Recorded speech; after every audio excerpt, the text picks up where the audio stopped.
थे arithmetic progression में, जिसमें आपको ये बता दिए थे कि सम ऑफ फर्स्ट एन टर्म का जो फॉर्मूला होता है, अगर जो कोई ए पी इस तरह की हो, A plus D, A plus 2d और इस तरह से A plus N minus 1 into D, तो जो टी एन होता है वो A plus N minus 1 into D होता है, और जो एस एन होता है वो N by two A plus N minus 1 into D.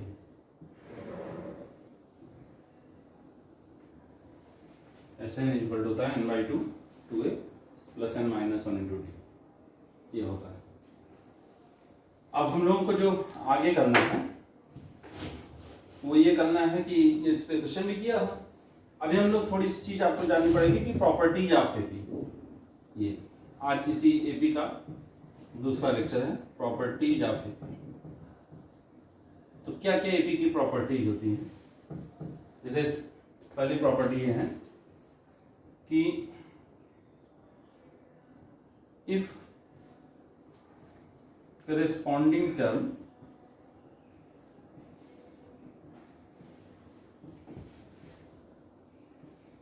Of two AP, AP1 and AP2 with common difference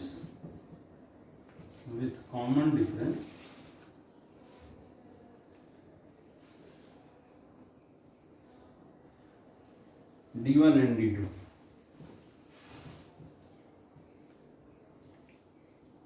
are being added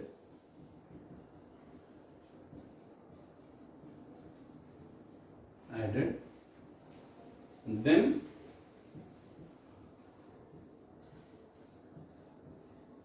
resultant progression is also AP। जो resultant progression होगा वो भी क्या होगा? AP with common difference D1 plus D2, with common difference D1 plus D2। आप लोग इसको notes भी बना लीजिएगा, क्योंकि जैसे हम ये जो चीज़ दिखा रहे हैं कोई बहुत नई बात नहीं है, लेकिन इसमें जो नई चीज़ ये है कि आपको सब एक जगह कंपाइल मिल जाएगा, मतलब each and every things are written at one place. तो आप इसका नोट्स बना लेंगे तो it would be very beneficial for you for the revision purpose. तो आप फर्ज करो कि एक AP1 है जिसका इस तरह से है A1 plus D1, A1 plus D2 D1, A1 plus 3D1,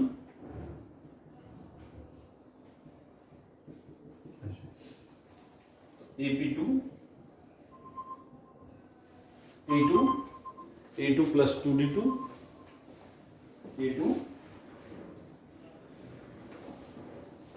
A2 plus D2,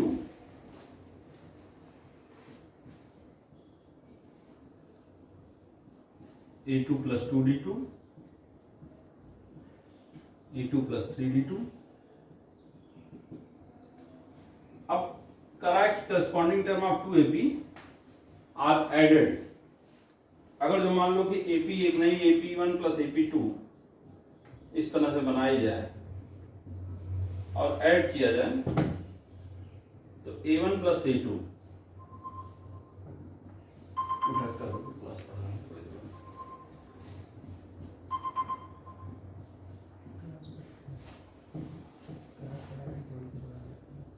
A1 plus A2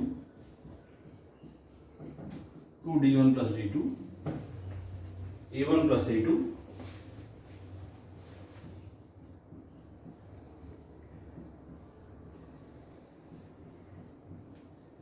तो आप देख क्या रहे हैं कि जो ये नई सीरीज बन रही है it is also in AP and its common difference is D1 plus D2। तो वही कह रहा है with common difference D1 and D2 then new series also is are being added, then the resultant progression is also AP with common difference D1 plus D2।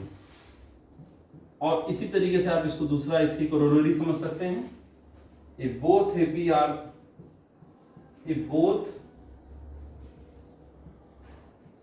AP are being subtracted from each other,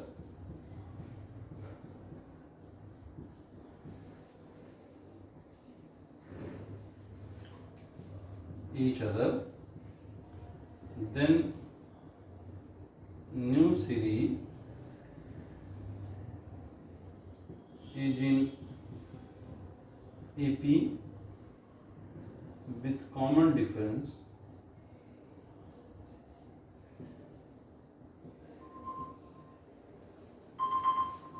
D1 minus D2। अगर जो subtract किया जाएगा तो जो दूसरी series होगी, दोनों series में एक दूसरे को सबट्रैक्ट कर देंगे, तब क्या हो जाएगा, वो भी फिर AP में, क्योंकि सबट्रैक्शन भी जो होता है वो एक तरीके का क्या होता है, बता दें, सबट्रैक्शन जो होता है वो भी एक तरीके का एडिशन ही होता है। तो जैसे तो D1 प्लस D2 आ रहा है, तो D1 माइनस D2 हो जाएगा अगर जो AP में से AP1 में से AP2 सबट्रैक्ट कर दिया जाएगा। ठीक, कोई दिक्कत समझ में आ रहा?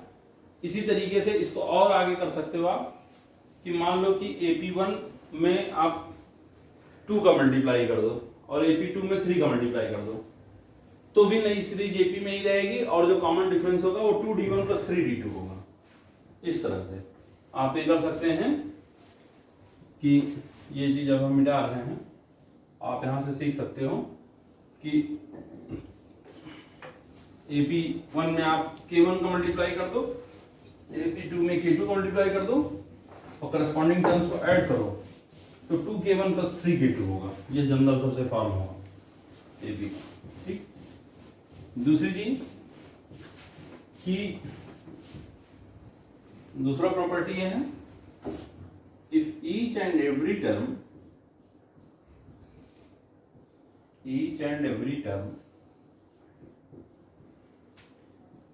of AP is multiplied by K,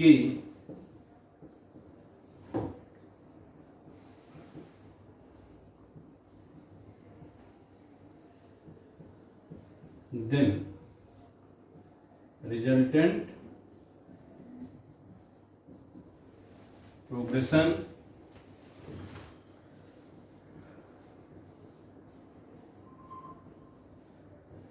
is also an AP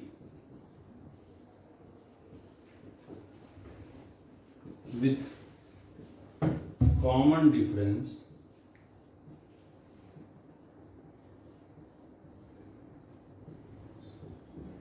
KD।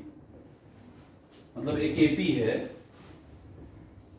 ऐसे सोचिए, ये मान लो A है, A प्लस D है, A प्लस 2D है, A प्लस 3D है,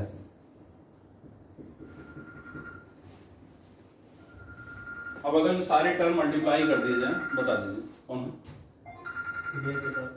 है, बता दीजिए। AP dash KA plus KD, K plus 2KB, K plus 3KB, तो कॉमन डिफरेंस कितना हो जाएगा, KD का हो जाएगा। अगर जो किसी भी AP में हम कोई टर्म, जैसे मान लें इस तरह की बात है कि जैसे मान लें 2 है, 3 है, 2 है, 5 है, 8 है, 11 है, 14 है, 17 है, कितना कॉमन डिफरेंस बताओ, 3 का। मान लो हर टर्म में आप इसमें 5 से मल्टीप्लाई कर दो, 10 है, 25 है, 40 है, 55 है, 70 है, 85 है, तो अब देखिए D कितना हो जाएगा, 15। क्यों? क्योंकि आपने 5 से मल्टीप्लाई कर दिया है, तो पुराना कॉमन डिफरेंस कितना था, 3, और बाद में कितना आ जाएगा, 15। उसको स्विच ऑफ करके लगाएंगे तो ये हो जाएगा। अब इस तरह से, अच्छा आप सर सोचो, मान लेते ये तो एक दूसरी नंबर की प्रॉपर्टी हुई है, प्रॉपर्टी नंबर 3 देखिए,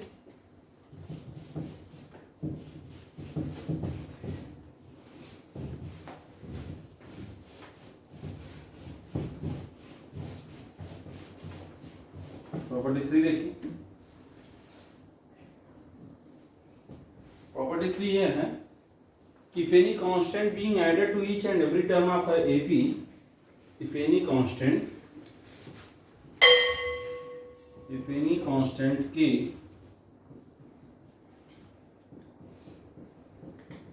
is added to each and every term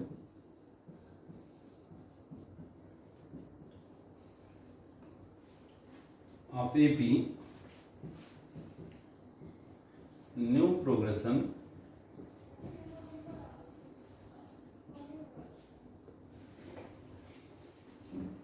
is also in AP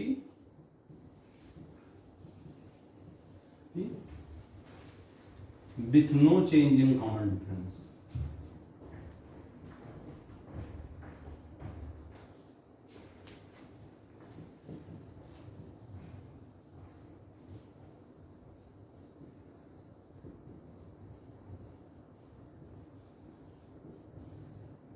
AP क्या है देखिए, A plus D, A plus 2D, A plus 3D, AP dash क्या होगा, A plus K, A plus D plus K, A plus 2D plus K, A plus 3D plus K. तो common difference जो इसका होगा नया, वो भी देखिए डी ही रहे। अगर जो कोई भी चीज ऐड की जाएगी तो there will not be any change in the common difference. Multiply की जाएगी तो जितने से मल्टीप्लाई की गई है कॉमन डिफरेंस में भी उतने का भी मल्टीप्लिकेशन हो जाएगा। ऐड की जाएगी तो कोई नहीं होगा, 2 AP ऐड करेंगे तो AP रहेगा, 2 AP सम करेंगे तो AP रहेगा। अगर जो AP के किसी टर्म के सारे टर्म के ऊपर एक ही पावर चढ़ा दी जाए तो क्या होगा, मतलब कि ये प्रॉपर्टी नंबर 4 है, if each and every term of an AP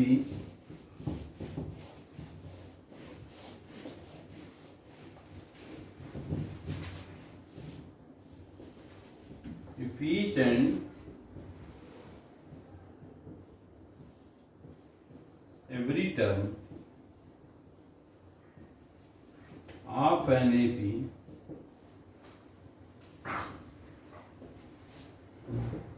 is raised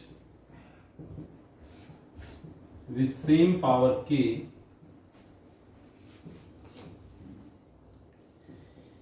then new progression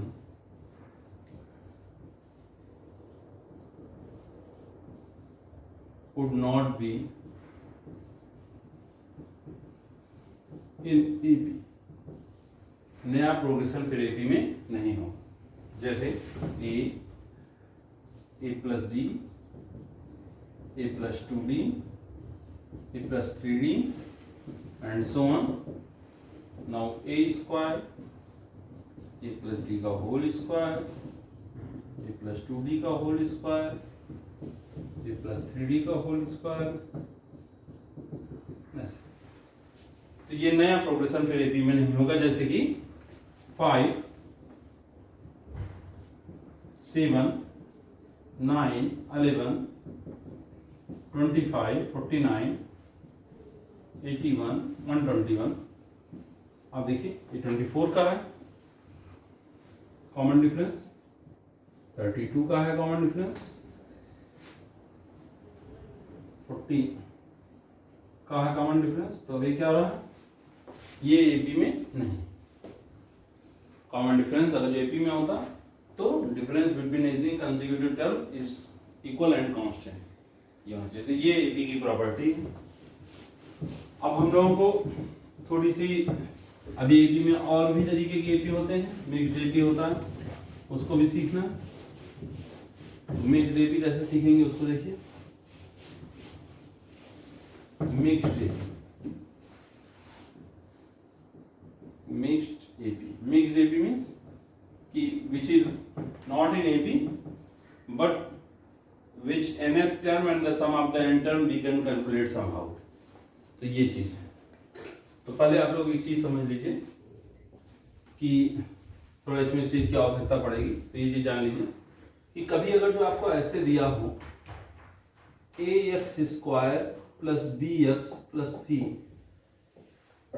x is equal to 1 से लेकर के x इज इक्वल टू 50 तक, तो कितना होगा? तो ये इक्वल होगा a x square x is equal to 1 से लेके x इज इक्वल टू 50 तक plus b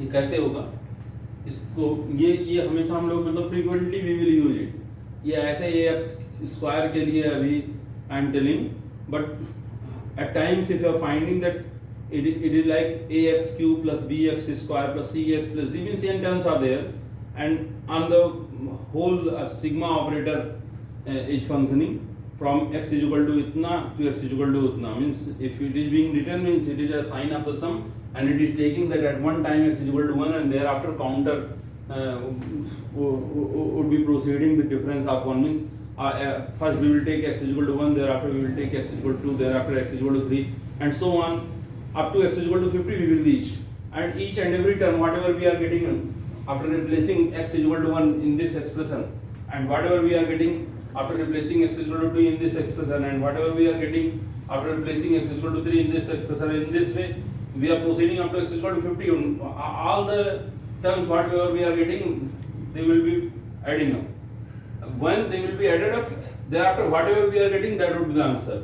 So you can say that if this sigma operator is being functioning on this expression ax square bx plus c, then overall it will, this formula and this formula is the same thing, that I am trying to prove, that you have to.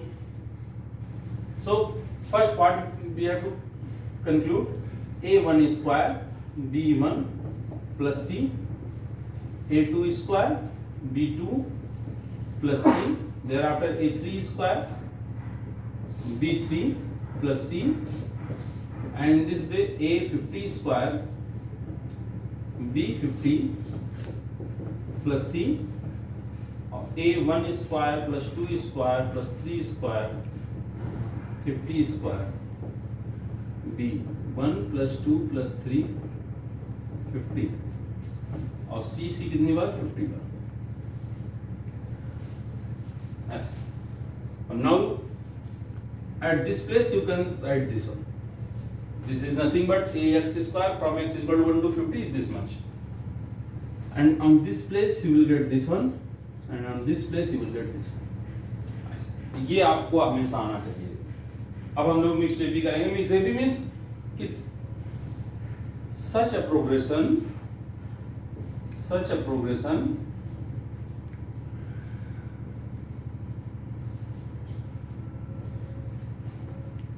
in which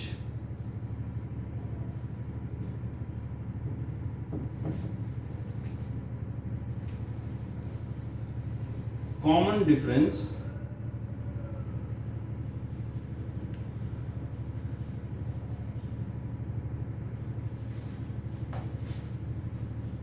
between consecutive term is not constant, not constant, मतलब constant नहीं, ऐसा progression जिसमें common difference constant ना हो. More over it proceed in AP form.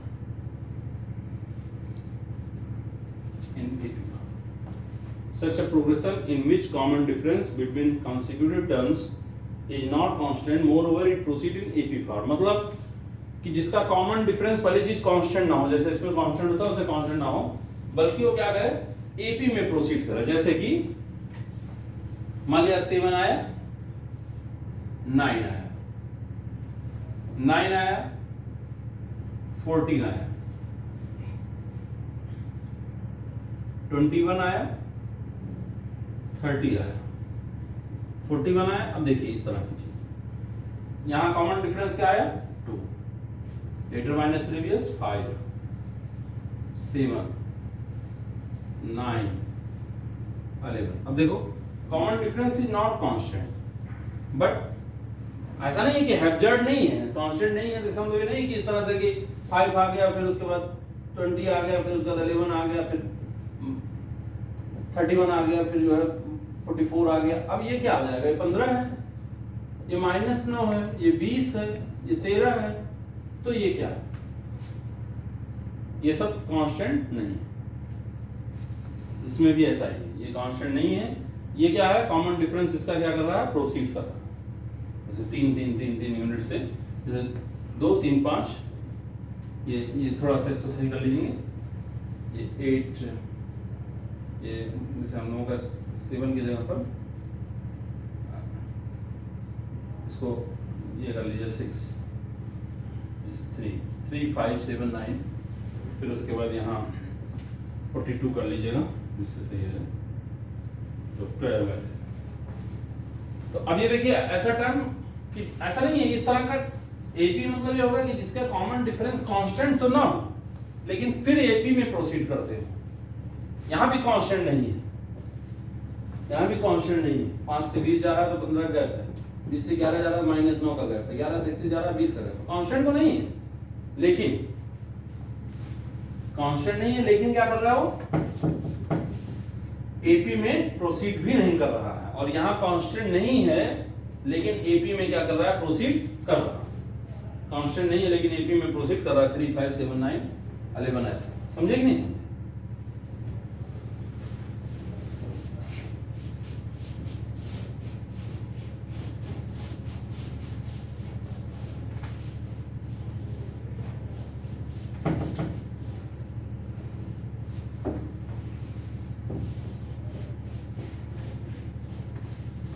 तो mixed AP आप लोग समझ गए होंगे।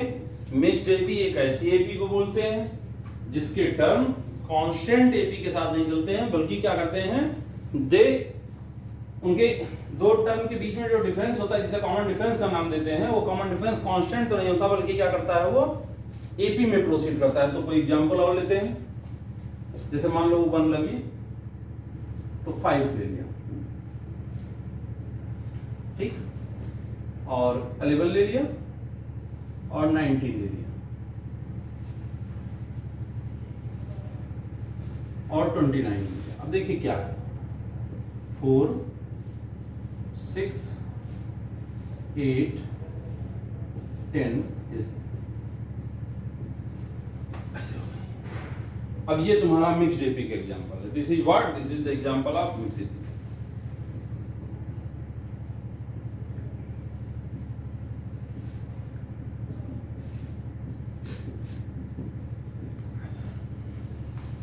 एग्जाम्पल ऑफ मिक्स्ड एपी, ठीक।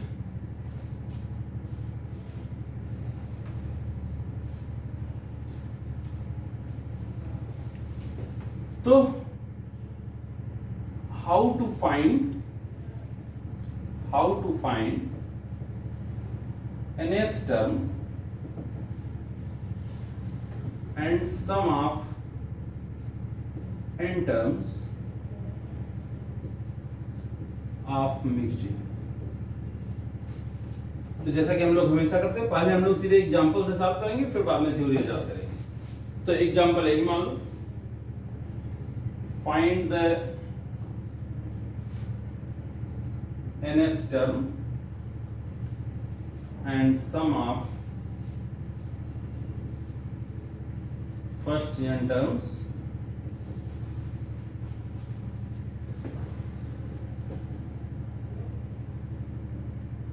Of AP. और सॉल्यूशन,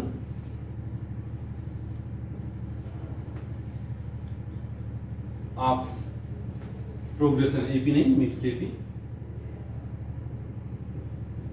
अब मिक्स्ड एपी कौन सा, 1 5 11 19 29 ऐसे ये टीएन फाइंड करना। तो पहले देखो ये SN बराबर क्या हो जाएगा, देखिए 1 5 11 19 29 T N minus one plus T. अब दूसरा एस एन देखिए क्या है, 1 5 11 19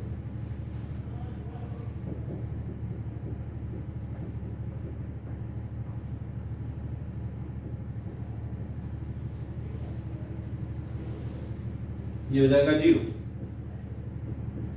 1 4 6 8 10, इसमें से ये घटेगा। देखिए क्या किया हमने, ऐसी टर्म लिखा है एस एन, एस एन माने 1 से लेकर के एपी में टी एन तक होगा। फिर से एक बार पुनः एक बार फिर से एस एन लेंगे, again I am writing S N, but this time when S N I am writing that I am not taking start with 1, I am taking start with the 0. You can do it. Means if you want to write 5, then another 5 you can write it 0 plus 5. There is no difference on the final answer. 5 is also 5 and 0 plus 5 is also 5. So whatever I am doing, that in this case it is just a kind of the manipulation, mathematical manipulation. What I am doing here, that Sn at last place 0 would be added, and the second time when means it is a very bad natural question. You should think this thing in yourself, that again if I am writing Sn in this way and I am subtracting Sn from Sn, then whatever finally you are going to get 0 is equal to 0. So our ultimate objective is not to find 0 is equal to 0. Actually we want to do some kind of the substantial thing, means we want to evaluate Tn in terms of the n. So what I am doing, that when I am writing Sn 1 from 1 plus 5 plus 11 plus 9, and again Sn I am going to write, so I am taking start with the 0 and this in this way. Now Sn is being subtracted from the Sn 0, 1 में से 0 इतना गया, फिर ऐसे से आ गया। ये देखिए क्या हो गया, देखिए ये कितने टर्म हो गए, देखिए पहली बार घटाया हमने, ये दूसरी बार घटाया, तीसरी बार घटाया, चौथी बार घटाया, ये nवीं बार घटाया, nवीं बार। तो आपका एपी कहां से बन रहा है, यहां से 4 6 8 10 यहां से बन रहा है, और ये कितना हो गया टीएन, कितना बन गया टीएन। अगर जो कोई तुमसे पूछे कि ये कुल कितने टर्म लिखे हैं तो क्या बोलोगे, पहली बार लिखा घटाया तो पहला टर्म आया, दूसरी बार घटाया तो दूसरा टर्म आया, तीसरी बार घटाया तीसरा टर्म आया, एनवीं बार है ना, एनवीं बार घटाया तो एन टर्म आया, माइनस टी इधर लगा हुआ। तो ये कितने टर्म है, ये टोटल नंबर ऑफ टर्म यहां से लेके यहां तक तो एन टर्म है, लेकिन 1 बाहर है, क्योंकि 1 is the not part of the AP. AP तो यहां शुरू होना 4 6 8 10 ऐसे एपी शुरू हुआ ना, 1 तो एपी में है नहीं, 1 तो 1 plus 3 4 है, 4 plus 2 6 है, 6 plus 2 8 है, तो एपी शुरू कहां से हो रही है, AP is being started from the 4, AP is not being started from the 1। तो whatever final thing we are getting, that up to this place we are having total n terms when I am taking it compositely, means मिला करके इसे ले रहे हैं, तो up to this place we are having total n terms, and out of those n terms the first term which is 1, that is not the part of the AP, in this way you can say that there are total n minus 1 term, from 4 to this place there are total n minus 1 term. This minus tn you can take out here, tn here, and you can write it like that, 4 plus 6 plus 8 plus 10 plus tn, and in this way tn is equal to 1 plus, now total कितने term है बताओ जी, n minus 1 term, कितने term है, n minus 1 term है, n minus 1 by 2 2a plus n minus 1 होता तो n minus 2 हो जाएगा, समझ में आ रहा है क्यों, बोलो क्यों n हो जाएगा, क्योंकि n minus 1 तब होता है जब total number of the term n हो, लेकिन यहाँ total number of the term n minus 1 है, तो इसे मैं यहां लिखना चाहता हूं ऊपर, अब tn is equal to 1 plus n minus 1 by 2 8 plus 2n minus 4, तो 2n plus 4 tn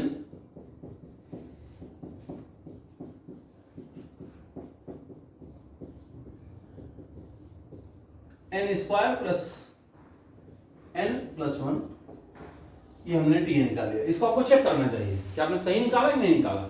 जैसे n बराबर 3 रखने पे ले बना रहा है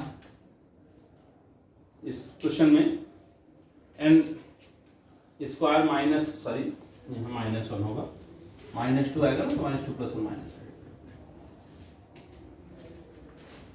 अब इसमें n बराबर 3 रखो, देखो 3 का स्क्वायर 9, 9 3 11, 11 माइनस 9 और 3 का स्क्वायर 9, 9 3 12, 12 माइनस 1 11, सही आ रहा है।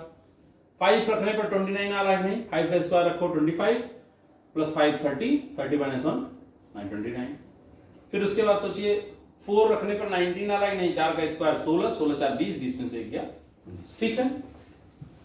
अब आप सोच सकते हैं कि Sn क्या होगा, Sn Tn होगा। मैंने अभी कहा था कि इस तरह का टर्म आपको आएगा n बराबर 1 से लेकर n बराबर n तक।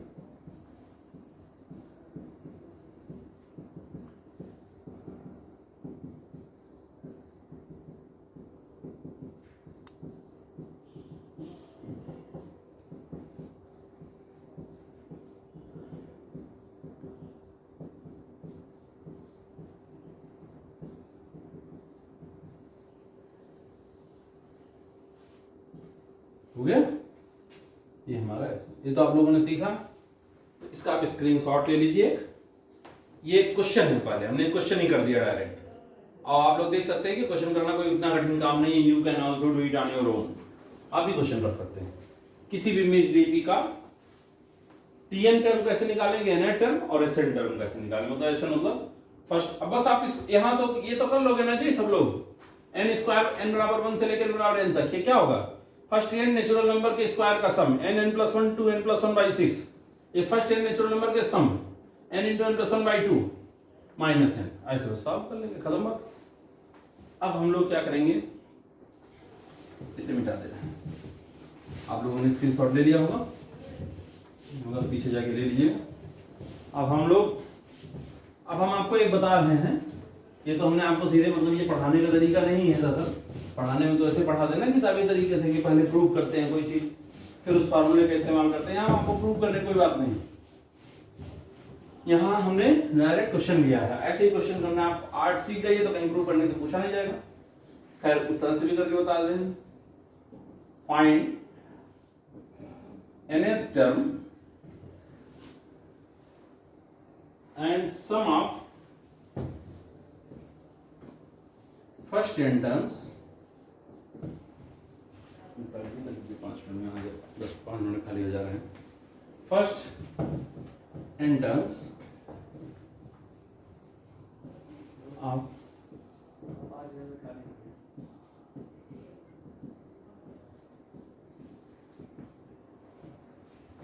a plus d plus d1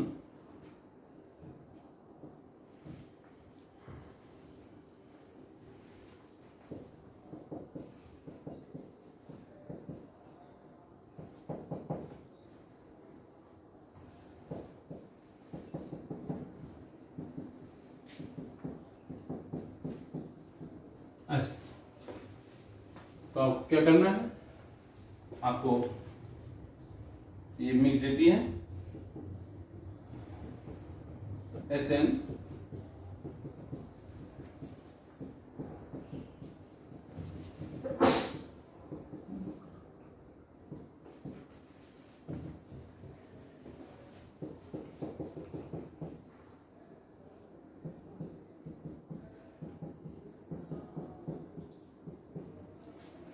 फिर से आपको Sn लिखना है, यहाँ a लिखना है, यहाँ a प्लस डी लिखना है, यहाँ a plus D plus d1 लिखना है, और ये टर्म यहाँ लिखना है Tn जो है Atn, और सबट्रैक्ट करना है इससे 0, और Tn इधर आ जाएगा, a हो जाएगा, d हो जाएगा, d प्लस d1 हो जाएगा,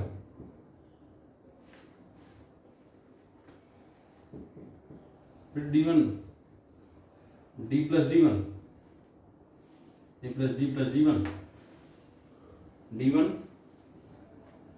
ऐसे a plus d, d plus d1,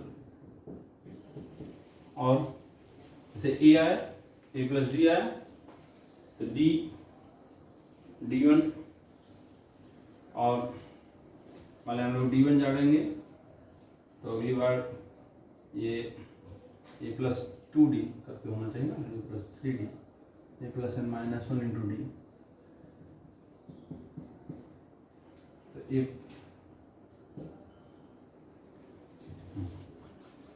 हो जाएगा, डी हो जाएगा, D plus D one, D plus 2d1, ऐसे। बस ये इधर से एपी बन जाएगा माइनस 1 टर्म का, ए टर्म बाहर निकल जाएगा, निकाल लेंगे। ऐसे करना, एग्जाम्पल जैसे समझाए थे बस वैसे ही एक टर्म शिफ्ट करके लिखना है। अब हम आपको कुछ एग्जाम्पल बता रहे हैं मिक्स्ड एपी के। उस एग्जाम्पल को आप nth टर्म और sum of first n term निकालिएगा। Find the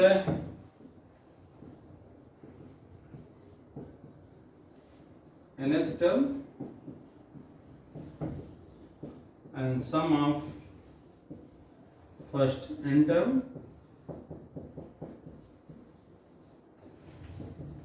of AP। AP कितना हो गया बताओ जी?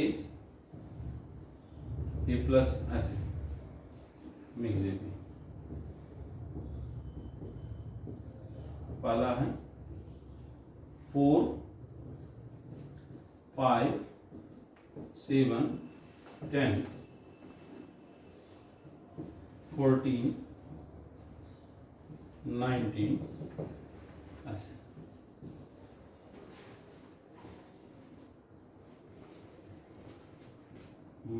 टेन 8 4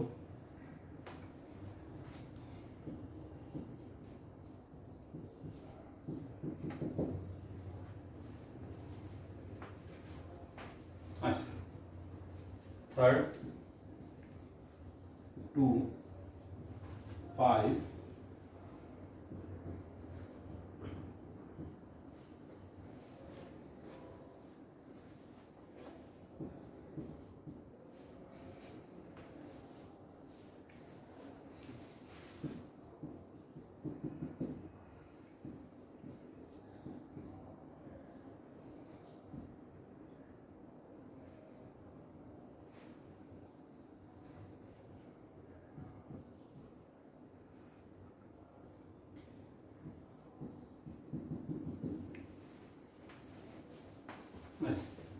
इन सारे एपी का पहला एन टर्म और sum of first N terms ये आप पता करेंगे। जब एक बार एन टर्म के लिए formula, if you are finding the formula for the nth term और sum of first N term, तो एन की जगह कुछ भी रिप्लेस करके आप आंसर निकाल सकते हैं।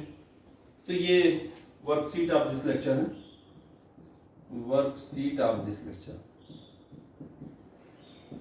और इसको करके आप अपने ग्रुप में इसका आंसर भेजिएगा।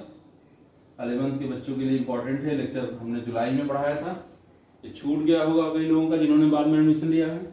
तो इसको आप लोग कीजिएगा। एक लेक्चर और बचा है जिसमें जीपी बताना, आपको एचपी बताना, तब ये सीक्वेंस एंड सीरीज टॉपिक खत्म हो जाएगा। वो कल अगली वीडियो में उसको कर देंगे। Thank you.